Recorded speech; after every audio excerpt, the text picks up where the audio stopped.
2022 से लेकर अब तक इंडियन पासपोर्ट की रैंकिंग में 5 दर्जे बेहतरी आई है। इंडियन पासपोर्ट की रैंकिंग अब 80 हो गई है, यानी कि अब इंडियन 57 कंट्रीज़ में बगैर वीज़ा के ट्रैवल कर सकते हैं। 57 कंट्रीज़ पे इंडियन मतलब के विदाउट वीज़ा ट्रैवल कर सकते हैं और ये बहुत बड़ी बात है। और हमारे यहाँ पे अब दुबई का वीज़ा लेना इतना मुश्किल हो गया कि आपकी सोचा पहले दुबई। जबकि पाकिस्तान का पासपोर्ट दुनिया का बदतरीन चौथा पासपोर्ट बन चुका है। पासपोर्ट रैंकिंग से तो नहीं देखा जा सकता कि कौन सा कंट्री कहाँ पे स्टैंड कर रहा है। उस हिसाब से तो अफ्रीका के कंट्रीज़ आप देखें, वो मेरिटेना सबसे गरीब कंट्री है वर्ल्ड का, उसका इंडिया से अच्छा है, युगांडा का अच्छा है। इसी तरह का बहुत ज़्यादा कंट्रीज हैं उनके अच्छे हैं। तो इसका मतलब क्या वो इंडिया से अच्छे हैं? ये पासपोर्ट रैंकिंग से तो नहीं जज किया जा सकता कि कौन सा कंट्री कहाँ पे स्टैंड कर रहा है। बेहतरीन पासपोर्ट अगर हमारा होते ही जा रहा है उससे हम पे क्या फ़र्क पड़ेगा? वही हमारी अवाम हर मुल्क में जाके कमाई कर रही है ना, तो उसके पासपोर्ट्स के क्या मतलब इम्पैक्ट क्या पड़ेगा? हर मुल्क में तो हम जा रहे हैं, वहाँ पे डॉलर्स कमा के पाकिस्तान ला रहे हैं। ये स्टूडेंट्स हैं जिन्होंने मास्टर्स की होगी, जिन्होंने ग्रेजुएशन की होगी और वो लिटरली भला किस वीज़े पे गए होंगे, मज़दूर के वीज़े पे। ठीक है, वर्क परमिट जो उनको मिला होगा, वहाँ पर जाकर उनको कोई टैक्सी चलानी होगी, कोई मतलब कि कोई कार वॉश का काम होगा, कोई डिलीवरी का काम होगा। ये हमारे यहाँ के ग्रेजुएट स्टूडेंट्स का हाल है, मास्टर्स वाले स्टूडेंट्स का हाल है। आपको पता होगा कि 2022 से लेकर अब तक इंडिया के पासपोर्ट की रैंकिंग में 5 दर्जे बेहतरी आई है।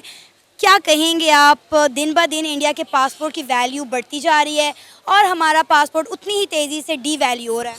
देखें, ये सीधा जो बेस करता है ना, वो इकोनॉमी पे बेस करता है। ठीक है, इंडियन इकोनॉमी आप देखें इस टाइम कहाँ पे पहुँच गई है। इंडिया ने 2022 से लेकर अभी तक जो है 5% उसका मतलब लेवल अप हुआ है। मैंने इस पर यही कहूँगा कि वो उनका कुछ फॉरेन रिलेशन ठीक हुए हैं तो जाहिर सी बात है ऊपर ही जाना है।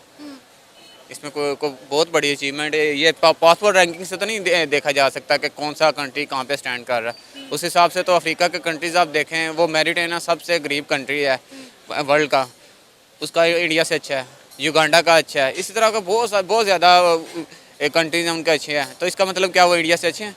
ये पासपोर्ट रैंकिंग से तो नहीं जज किया जा सकता कि कौन। देखिए, मैं यही कहूँगा कि अगर उनकी जो रैंकिंग है वो अगर हाईएस्ट जा रही है तो इसके पीछे पब्लिक का कोई किरदार नहीं होता। इसके पीछे किरदार होता है जो मुल्क को चलाने वाला बंदा है, जैसा कि उनके प्राइम मिनिस्टर हैं मोदी।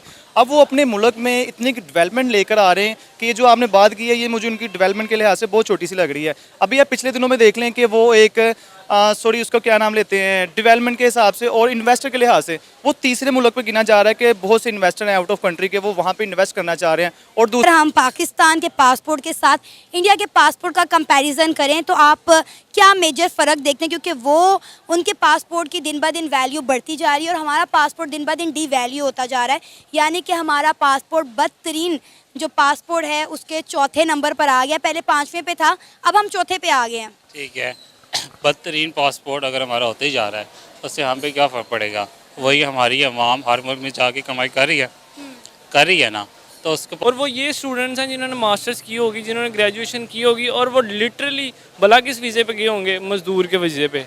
ठीक है, वर्क परमिट जो उनको मिला होगा, वहाँ पर जाकर उनको कोई टैक्सी चलानी होगी, कोई मतलब कि कोई कार वॉश का काम होगा, कोई डिलीवरी का काम होगा। ये हमारे यहाँ के ग्रेजुएट स्टूडेंट्स का हाल है, मास्टर्स वाले स्टूडेंट्स का हाल है। पासपोर्ट्स के क्या मतलब इम्पैक्ट क्या पड़ेगा? हर मुल्क में तो हम जा रहे हैं, वहाँ पे डॉलर्स कमा के पाकिस्तान ला रहे हैं और हर मुल्क के साथ हमारा रिलेशन भी तकरीबन अच्छा ही है। और जो ये रिपोर्ट बना के आपको दे रहा है, मतलब जिसने भी दी है, वो है कोई अमेरिका का इदारा होगा या जिसका भी होगा, इंडिया जिसका भी होगा, उससे हम कैसे उम्मीद करेंगे कि वो मुसलमान ममालिक के बारे में अच्छी रिपोर्ट देगा? आपको पता है अब इंडियन 57 कंट्रीज़ में वीज़ा फ्री एंट्री कर सकते हैं और मेरा ख्याल है कि बहुत ही ज़्यादा इंटरेस्टिंग बात है। पहले एक वक्त होता था कि पाकिस्तान को भी वीज़ा फ्री एंट्री कुछ मुल्कों में मिलती थी, लेकिन वक्त के साथ साथ हमारे मुल्क में जो कुछ हो रहा है या हमारे मुल्क की जो रेपुटेशन बन चुकी है, ना तो पाकिस्तानियों की वो वर्थ रही है और ना ही हमारे पासपोर्ट को की वो वर्थ दी जाती है, बल्कि उल्टा अगर हमारे पास ग्रीन पासपोर्ट हो तो हमें ऐसे चेक किया जाता है, हमें इस तरह से ट्रीट किया जाता है। पर अल्लाह माफ़ करे कि हम पता नहीं कहाँ से उठ के आ गए हैं। मुझे पहले दुबई का ये इधर उधर का वीज़ा आराम से मिल जाता था, अब दुबई का वीज़ा हमारे यहाँ पे मिलना जो है ना इतना मुश्किल है कि जिसका कोई हिसाब में आप कह लेंगे हिसाब नहीं लगा सकते।